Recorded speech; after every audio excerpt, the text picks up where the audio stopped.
Welcome to my YouTube channel JK tutorial. Students, हम कर रहे थे क्लास 9th की साइंस का चैप्टर 10 दैट इज़ ग्रेविटेशन, जिसमें हमने लास्ट टाइम डिस्कस किया था फ्री फॉल के बारे में। आज का हमारा टॉपिक है wait of an object on the moon, साथ में what is thrust and pressure. ये दो आज टॉपिक हम डिस्कस करने वाले हैं। लेकिन उससे पहले जो आज मेरे चैनल पर न्यू है, मेरी वीडियो को फर्स्ट टाइम देख रहे हैं, वो प्लीज़ इसे सब्सक्राइब करना ना भूलें। चलिए स्टार्ट करते हैं। तो wait of an object on the moon start करने से पहले हमें पता होना चाहिए वेट क्या होता है, और वेट से पहले मास। ये मास की डेफिनेशन आपको यहाँ पे दी गई है। हमने प्रीवियस चैप्टर में पढ़ा हुआ है कि जो मास होता है ना किसी भी ऑब्जेक्ट का, वो मेजरमेंट होती है इनर्शिया की। अब इनर्शिया क्या होता है, सबसे पहले जो हमने लास्ट चैप्टर में भी डिस्कस किया हुआ है, इनर्शिया क्या होती है, एक टेंडेंसी होती है किसी भी ऑब्जेक्ट की, क्षमता उसके ऑब्जेक्ट के अंदर होती है कि जैसे कोई भी अगर आपका ऑब्जेक्ट है तो बिना किसी फोर्स के, वो अगर वो रेस्ट में है या मोशन में है, रेस्ट में है तो मोशन में नहीं आएगा, मोशन में है तो वो रेस्ट में नहीं आएगा जब तक हम उस पर कोई फोर्स अप्लाई नहीं करेंगे। तो ये जो उसकी टेंडेंसी है रेस्ट में रहने की, मोशन में रहने की, उसी को हम इनर्शिया कहते हैं। और इनर्शिया की मेजरमेंट को ही हम क्या कहते हैं, मास कहते हैं। तो हमने पढ़ा हुआ है जितना ज़्यादा मास होगा उतना ही ज़्यादा क्या होता है, इनर्शिया होता है। वेट ज़्यादा होगा, फोर्स भी ज़्यादा अप्लाई होगी। ठीक है, जितना ज़्यादा मास होगा ना किसी ऑब्जेक्ट का, उतनी ही ज़्यादा उसकी फोर्स अप्लाई करनी पड़ेगी। तो ये जो मास है वो सेम रहता है जब आपका ऑब्जेक्ट कहाँ पे होता है, अर्थ पे, मून पे, या कहीं भी आउटर स्पेस पे। मीन्स मास जो होता है किसी भी ऑब्जेक्ट का वो सेम रहता है हर एक जगह, चाहे वो अर्थ पे है, चाहे मून पे है, चाहे कहीं भी स्पेस पे हो।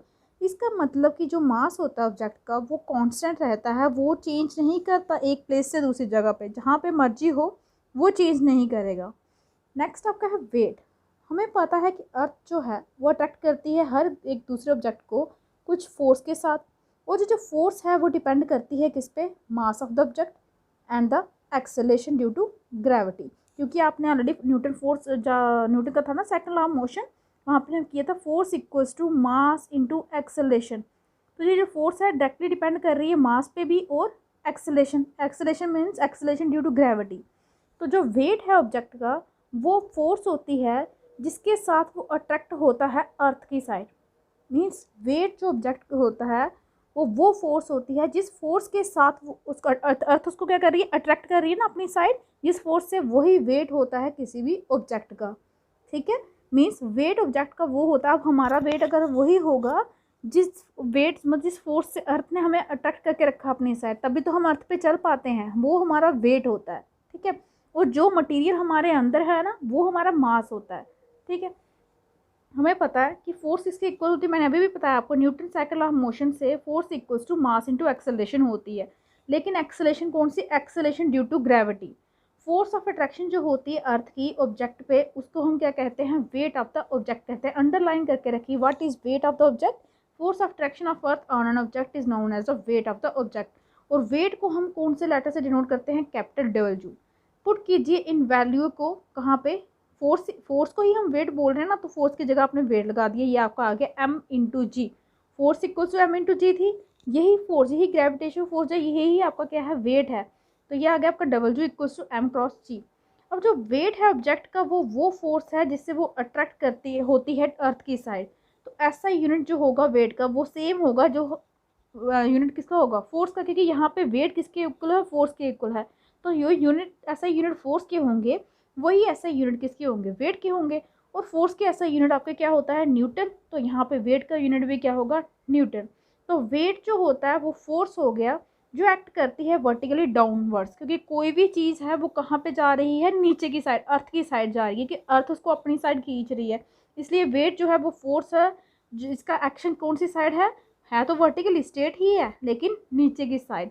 इसका मैग्नीट्यूड भी होता है, इसकी डायरेक्शन भी होती है, क्योंकि इसकी कोई ना कोई वैल्यू भी होगी, इसकी डायरेक्शन भी है। हमने पढ़ा हुआ है कि जो वैल्यू होती है एक्सेलरेशन ड्यू टू ग्रेविटी की, वो कांस्टेंट होती है किसी गिवन प्लेस पे। इसलिए किसी गिवन प्लेस पे जो वेट है ऑब्जेक्ट का वो डायरेक्टली किस पे डिपेंड करेगा, मास पे। क्योंकि अगर आपकी यहाँ पे देखिए आपका W equal to m cross g है, जी अगर कांस्टेंट है तो यहाँ पे अगर जी मतलब चेंज नहीं हो रहा, तो वेट इसका मतलब किस पे डिपेंड कर रहा है, यहाँ पे आपके मास पे। इसी कारण किसी गिवन प्लेस पे हम कह सकते हैं, हम यूज़ करते हैं वेट को किसके इक्वल, मेजर ऑफ इट्स मास। हम बोलते हैं ना वेट और मास तो यह सेम चीज़ है। वो क्यों बोलते हैं, क्योंकि वेट जो है वो डायरेक्टली डिपेंड कर रहा है किस पे, मास पे, इसलिए हम यूज़ करते हैं वेट ऑफ एन ऑब्जेक्ट को as a measure of its mass. जितना मास होगा किसी ऑब्जेक्ट का वही किसके इक्वल हो जाता है, उसका वेट के इक्वल। और जो मास होता है ऑब्जेक्ट का वो हमें अभी भी डिस्कस किया कि वो कांस्टेंट होता है हर जगह, अर्थ पे हो चाहे कहीं पे किसी प्लेनेट पे हो, क्योंकि उसका जो वेट है ना वो डिपेंड करता है लोकेशन पे। याद रखिए मास हर एक जगह क्या है, कांस्टेंट है, लेकिन वेट डिपेंड करता है लोकेशन पे। क्यों? क्योंकि वेट ये कहाँ से आ रहा है, ये आ रहा है एक्सेलेरेशन ड्यू टू ग्रेविटी। और एक्सेलेरेशन ड्यू टू ग्रेविटी हर एक जगह पे तो सेम होगी नहीं, जो अर्थ पे है वो मून पे नहीं होगी, वो स्पेस में नहीं होगी। इसलिए वेट कहाँ पे डिपेंड करता है, लोकेशन पे, क्योंकि एक्सेलेरेशन ड्यू टू ग्रेविटी भी आपकी कहाँ पे डिपेंड किस पे कर रही है, लोकेशन पे डिपेंड करती है। तो इसीलिए नेक्स्ट जो हमारा आज का मेन टॉपिक है, वेट जो है ऑब्जेक्ट का मून पे कैसा होगा। हमने पढ़ा हुआ कि वेट जो है ऑब्जेक्ट का अर्थ पे वो किसके इक्वल होता है, फोर्स के इक्वल होता है, जिससे अर्थ जो है अट्रैक्ट करती है किसी भी ऑब्जेक्ट को। तो इस सिमिलरली उसी तरीके से हम बोल सकते हैं जो वेट है ऑब्जेक्ट का मून पे वो फोर्स होगी जिस फोर्स से मून अट्रैक्ट करेगा ऑब्जेक्ट को। तो मास जो है मून का वो कम होता है किससे, अर्थ से। क्यों? Due to this the moon exerts lesser force of attraction on object. अब मून के पास, मून का मास अर्थ से कम है तो उसके अंदर जो फोर्स ऑफ ग्रेविटेशन होगी वो भी क्या होगी, कम होगी। तो इसका मेन मून जो है वो क्या करेगा, प्रोड्यूस करेगा कम फोर्स ऑफ अट्रैक्शन ऑब्जेक्ट पे। लेट कर लेते हैं कि मास जो है ऑब्जेक्ट का अगर m है तो वेट है जो ऑब्जेक्ट का है मून पे ले लिया हमने W स्मॉल m नीचे। इसका मतलब क्या है, WM का मतलब wait of object on moon. तो लेट करते हैं मास मून का कितना ले लिया, capital M mass of moon. m ये मून जो आपका छोटा m है ना, ये मून डिनोट कर रहा है, और इसका रेडियस हमने ले लिया RM। अब यूनिवर्सल लॉ ऑफ ग्रेविटेशन जो है वो अप्लाई करते हैं। तो इस केस में आपने किया था यूनिवर्सल लॉ ऑफ ग्रेविटेशन में कि जो आपकी फोर्स होती है वो किसके इक्वल होती है, G capital M small m upon radius का या डिस्टेंस का स्क्वायर। G आपका ग्रेविटेशन कांस्टेंट है वो यहाँ पे भी सेम आएगा। M आपका मास ऑफ अर्थ था वहाँ पे, यहाँ पे मास ऑफ मून है इसलिए M आ गया। यहाँ पे जो छोटा m था वो आपका मास था ऑब्जेक्ट का, यहाँ पे भी ऑब्जेक्ट ही है तो ये यही रहेगा। वहाँ पे r जो था वो रेडियस था अर्थ का, यहाँ पे रेडियस हमने लेना है मून का तो RM का स्क्वायर आ गया। और ये जो आपकी फोर्स है वो हमने बोला ना, फोर्स किसके इक्वल है, ग्रेविटेशन फोर्स जो है वो आपकी वर्क वेट के इक्वल है, तो वेट ऑफ मून आ गया। तो लेट करते हैं कि वेट सेम ऑब्जेक्ट का जो अर्थ पे है WE, ये WM लेके चल रहे हैं ना, हम लेट करते हैं वेट उसी ऑब्जेक्ट का अर्थ पे कितना ले लिया, WE। तो मास ऑफ द अर्थ अगर हम m ले रहे हैं, रेडियस r ले रहे हैं, तो ग्रेविटेशन लॉ के according wait of object on earth कितना आएगा, सेम कंडीशन आएगी, सिर्फ यहाँ पे g ग्रेविटेशन ही आएगा, मास ऑफ अर्थ आ गया, मास ऑब्जेक्ट का आ गया, अर्थ का रेडियस का स्क्वायर आ गया। ठीक है, अब हमने क्या करना है, वैल्यू आपको पता है, ये टेबल आपको यहाँ पे दिए गए हैं, मास दिया है अर्थ का, रेडियस भी दिया है, मास मून का दिया है, मास रेडियस का दिया है। ये वैल्यू पुट करके हमने की पहले कहाँ पे, wait of object on moon वाले ऑब्जेक्ट में WM में। इसको सॉल्व करके आपका आ गया ये। उसी सिमिलरली आपका वेट ऑफ ऑब्जेक्ट का निकाल लिया आपने अर्थ पे, दोनों का निकाला, ये इसका आपका मून का आ गया, ये आपका अर्थ का आ गया। उसके बाद क्या किया, इन दोनों इक्वेशन को हमने किया डिवाइड, इन दोनों wait of object on moon को डिवाइड कर दिया wait of object on earth के साथ। ये देखिए WM/WE की है। जब हम इन दोनों को डिवाइड करेंगे ये आपका आएगा 0.165। इसको सॉल्व करने के बाद आ गया अप्रॉक्सीमेटली 1/6। ये वैल्यू आपको सिर्फ याद रखनी है माइंड में, ये इक्वेशन सॉल्व नहीं करनी है। इसका मीन्स कि weight of object on the moon, वो WM था ना, weight of object on the moon upon weight of object on the earth equals to 1/6 आ गया। यहाँ से आपका वेट ऑफ ऑब्जेक्ट अगर मून का यहीं पे रखो और वेट ऑफ ऑब्जेक्ट जो अर्थ का डिवाइड में था उस साइड जाके क्या हो गया, मल्टीप्लाई में। इसका मीन्स ऑब्जेक्ट कोई भी अगर अर्थ पे होगा उसका वेट मून पे होगा तो उसका वेट अर्थ पे कितना होगा, देखिए 1/6। कहने का मतलब कि वो 1/6 टाइम जो है वो कम हो जाता है। अगर आपका किसी ऑब्जेक्ट का जो वेट है वो आपका अर्थ पे 36 kg है तो मून पे जाके उसका 1/6 कम हो जाएगा, मीन्स वहाँ पे जाके वो सिर्फ 6 kg रह जाएगा। 1/6 इंटू 36 करोगे तो 6 आएगा ना। अगर किसी ऑब्जेक्ट का वेट जो है वो 60 kg है अर्थ पे, तो जब उसका 1/6 करोगे वो 10 kg कहाँ पे हो जाएगा, मून पे। इतना कम हो जाता है, 1/6 कम हो जाता है एज कम्पेरिजन टू अर्थ का। ठीक है, मून पे जाके किसी भी ऑब्जेक्ट का वेट क्या होता है, कम हो जाता है। तो इसलिए जो वेट होता है ऑब्जेक्ट का, याद रखिए, कम हो जाता है मून पे। तो फोर्स भी नेचुरली कम होगी वहाँ पे मून पे। मेन टॉपिक तो हमारा यही था। ठीक है, आज का हमारा नेक्स्ट टॉपिक था थ्रस्ट एंड प्रेशर। ठीक है, तो आपको ये हैरानी नहीं होती कि कैमल जो होता है वो कितना देखा अपने रेत पे कितने तेज दौड़ता है, कितना मतलब इजीली दौड़ सकता है। कैसे जो आर्मी के टैंक है जिनका इतना सारा वेट होता है, 1000 टन तक वेट होता है टैंक का, वो एक रेस्ट करते हैं कंटिन्यूसली, चेन बनाई होती है उसके ऊपर रेस्ट करते हैं। चेन ही होती है ना उनके नीचे, टैंक के भी आप देखी हैं उनके नीचे चेन बनी होती हैं। कैसे एक ट्रक या मोटर बस के जो टायर होते हैं वो वाइडर होते हैं, चौड़े से बने होते हैं। कैसे जो कटिंग टूल्स होते हैं उनकी एजेस शार्प होते हैं, कभी आपने नाइफ देखी है कितनी शार्प होती है। तो in order to address this question and understand the phenomena, इन क्वेश्चन के आंसर अगर आपने चाहिए इस प्रोसेस को अंडरस्टैंड करने के लिए कि ये क्या है, ये सब क्यों किया गया होता है, इसके लिए इंट्रोड्यूस किया गया है कंसेप्ट किसका, नेट फोर्स, टोटल फोर्स का, वो भी एक पार्टिकुलर डायरेक्शन में जिसे थ्रस्ट कहा जाता है, और फोर्स पर यूनिट एरिया जिसे प्रेशर कहा जाता है, जो एक्ट करती है किसी भी ऑब्जेक्ट पे, कंसर्न्ड ऑब्जेक्ट पे। चलिए अंडरस्टैंड करते हैं इन दोनों के मीनिंग, थ्रस्ट और प्रेशर के, इन सिचुएशन से। आप चाहते हो, आप फिक्स करना चाहते हो पोस्टर के, किसी पोस्टर को बुलेटिन बोर्ड पे करते हो, स्कूल में भी करते हो। ठीक है, जैसे कि यहाँ पे फिगर में भी दिखाया गया है 10.3 में। ठीक है, आपने किसी पोस्टर को क्या करना है, बुलेटिन बोर्ड पे फिक्स करना है। इसके लिए आप क्या करते हो, ड्राइंग पिन्स लेते हो, उन्हें प्रेस करते हो अपने थंब से। आप अप्लाई फोर्स करते हो कहाँ पे, surface area of the head of the pin. आप पिन के हेड के ऊपर से प्रेस करते हो। ये फोर्स इस तरह से लगाते हो कि उसको परपेंडिकुलर रखते हो surface of the board. Pin को परपेंडिकुलर रखा हो तो बिल्कुल स्ट्रेट रखा हो, तो फिर जाके आप क्या करते हो, प्रेस करते हो। ये फोर्स जो है ये एक्ट करती है स्मॉलर एरिया, छोटे से एरिया पे। आप तो ऊपर हेड से दबा रहे हो ना उसको, लेकिन एक्ट कहाँ पे कर रही है, आपने कभी देखा है ड्राइंग पिन आगे से कितनी शार्प होती है, जो उसकी टिप है ना पिन की, वहाँ पे ये फोर्स एक्ट कर रही है। छोटे से स्मॉलर एरिया पे ये फोर्स जो है वो एक्ट कर रही है। नेक्स्ट आपको सिचुएशन दी गई है, आप लूज सैंड पे खड़े हो। ठीक है, और आपके फीट जो हैं वो सैंड में दसते जा रहे हैं अंदर की साइड। ठीक है, अब आप क्या करेंगे, लेट जाइए उसी सैंड पे। जब आप खड़े थे आप रेत के अंदर, जो सैंड के अंदर क्या थे, बीच में दस रहे थे, बीच में जा रहे थे। अब आपने लेट जाना है उसी सैंड के ऊपर। तो आप फाइंड करेंगे कि आपकी बॉडी जो है ना वो सैंड के अंदर नहीं जा रही, लेकिन जब आप खड़े थे तो तब आप इजीली अंदर जा रहे थे, लेकिन आपके लेटने के कारण आप सैंड के अंदर नहीं जा रहे हो। दोनों केसेस में जो फोर्स एक्सर्ट हो रही है ना सैंड पे, वो वेट है आपका बॉडी का। जब आप खड़े थे तब भी वेट था बॉडी का, जब आप लेटे हो तब भी आपकी बॉडी का वेट है।